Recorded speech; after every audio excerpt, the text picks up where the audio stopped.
Good morning, everybody. I have something fun to share with you guys today. As I mentioned in my post last night, I was in the middle of, what I thought actually was the end of designing a blanket. I had completed the blanket, was getting ready to start the border on it, and the blanket was designed as in like sections. And I laid the blanket down and I was like, God, I just don't like the bottom part of this blanket.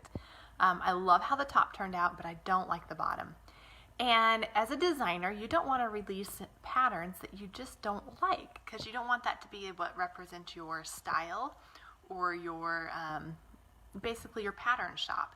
And so I was like, well, I'm not going to do it. I'm not going to release this, but what do I want to do? I love the top part, and so I can either rip the entire blanket out, which it's a full-size blanket, and I can rip the whole thing out and start from scratch, or save those hours of work and just try to salvage it with the dreaded scissors. So it was kind of scary.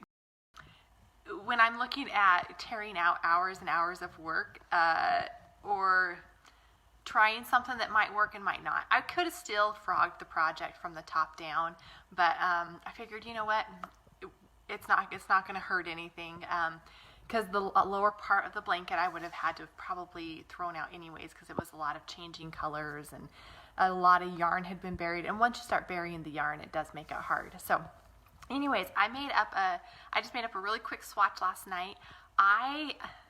So I kind of tried it again last night, and it did work. I will admit, this is not a perfected method. I might play around with it some more and actually do a YouTube tutorial on it. But the very, very beginning might be a little sketchy. Like the first stitch, like I wouldn't recommend doing this. This is kind of just a fix. It's not a method that you're going to be doing all the time, but you can kind of maybe salvage a couple projects by doing it. So, all right, so this is going to be my sample here. We're just going to pretend like this is a full-size blanket. But let's say I made a blanket. I love the colors and how they fade up, and then I get done and I'm like, God, I don't like this green. I hate this green on the bottom, but I don't want to have to rip out this part. Now, I would never do it on a small sample like this, because this is like 15 minutes of work. I can easily redo that. But for the sake of showing you guys what I did, I'm going to take the last 4 rows, the green, off of my blanket, and it's going to be okay. It's going to look totally fine, and it's even going to have, so I actually started this with the foundation method, so it has this nice little like chain along the bottom. Can you guys see that? Sorry, my camera's not really focusing. And it's going to look just like that when we are done. So you're going to want to take the yarn, the color of yarn that you're using, and I'm just going to take this and I'm going to cut it right here in the green so that the gray is still left. So you're going to take, I've got my gray yarn here. You're going to start with a slip stitch, and leave some on the end, because you're going to have to bury that when you're all done anyways. So now, when I made up this crochet sample, I did use a J hook for cutting this off. You're going to get a tiny hook. It doesn't matter what size. This is an E hook, but you're going to want to get a really tiny one, and you'll see why here in a little bit. Now I'm going to frog it from the right side back to the left, just as if you were crocheting that direction. So if you're left-handed, my guess, now I am not good at switching things around for left-handed, you'll start on the right side and work, or the left side and work right. Basically, if you look at your stitches really closely, there's like, and these are half double crochets, but I believe this would work for single crochets or doubles. You're working, and there's basically 2 strands of yarn here in the front, and then 2 in the back. And you can do it either direction from either side. You're going to take their small crochet hook and you're going to thread it right between those stitches, or those fibers. That's where we're going to work, okay? And that's why you want a really tiny hook, so that you can get it right through the middle there. And I will say the first stitch I did was the hardest. So when I started last time, I'd watched a couple of videos, and I actually took my scissors and I cut out I actually just went like this. I'm not kidding. I just cut a couple stitches in.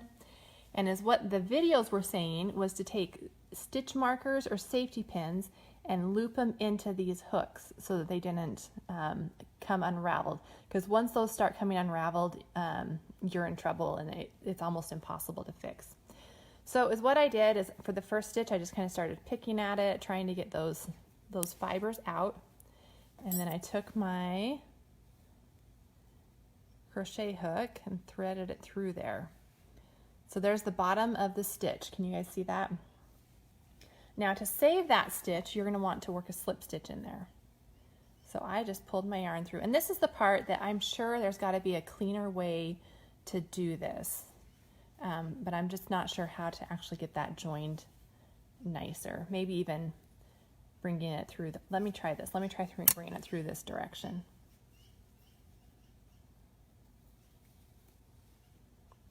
Okay, that's going to work better. So you're going to bring, again, you're just working a slip stitch right there. So the videos online are saying to pick all this yarn out.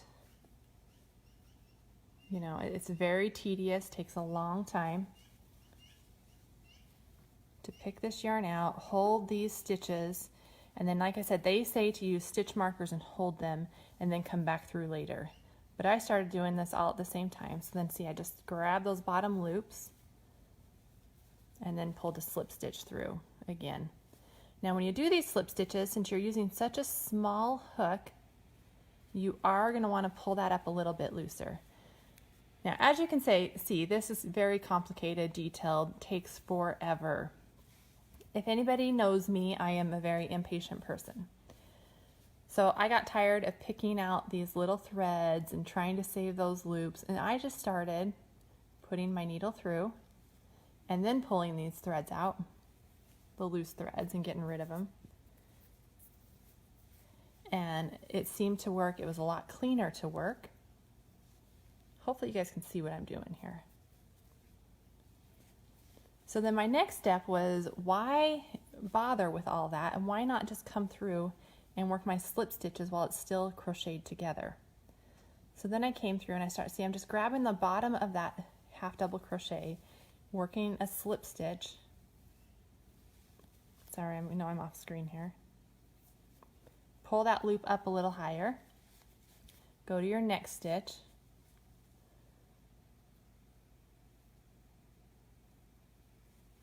See, I just grab the bottom of the stitch and then work your slip stitch through, and again, make sure those are worked loosely because you don't want them to be tight. Then go to the next one.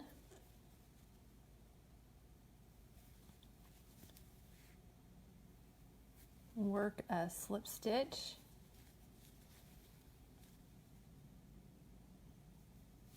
So see how I'm just doing that? I'm just getting the bottom of that stitch, and that's the last row that I'm trying to salvage on the blanket, or on my little sample piece here. I find it easiest if I just fold it over. You can easily see the bottom. Again, this is a color change, so it's easier. The blanket I was working on was not a color change row, but it's still pretty easy to decide where the stitches go.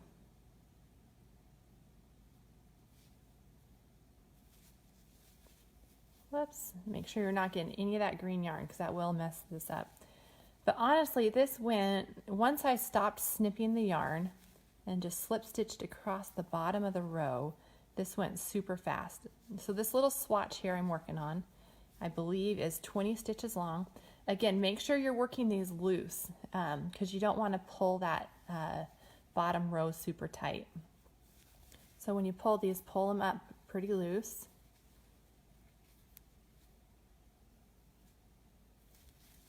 Whoops, see, I've got a little fiber there, the green there. Let's get that off my hook.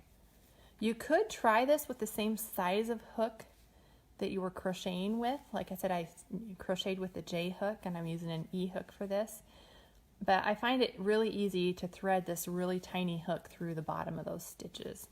So if you ever get in this situation and have to do it, I would just recommend doing whatever you're most comfortable with. And don't try to rush it, because in the long term, you are saving hours and hours of work. So even if it takes you 30 minutes, half hour, sorry, 30 minutes and a half hour are the same.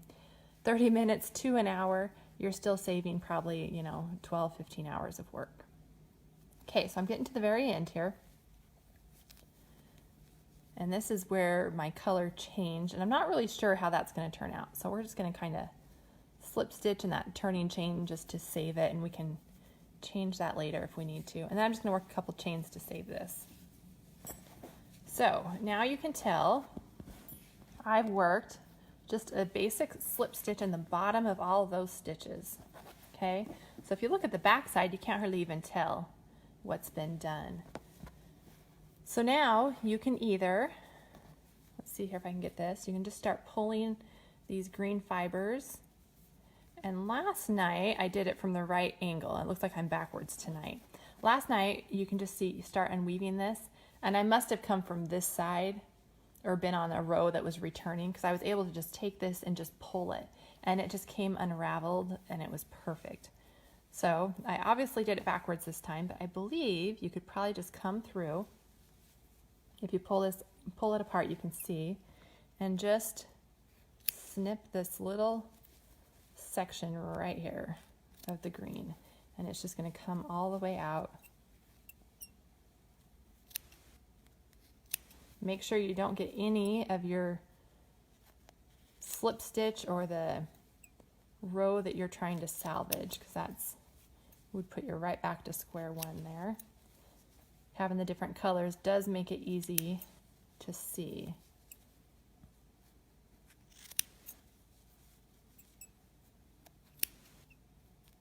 Okay, and be super careful on that very, very last stitch there, because that one, okay, so my green is off. I no longer have it. I do need to come through and pick these out. And again, that does not take long at all. Look at that, it just cleans right up.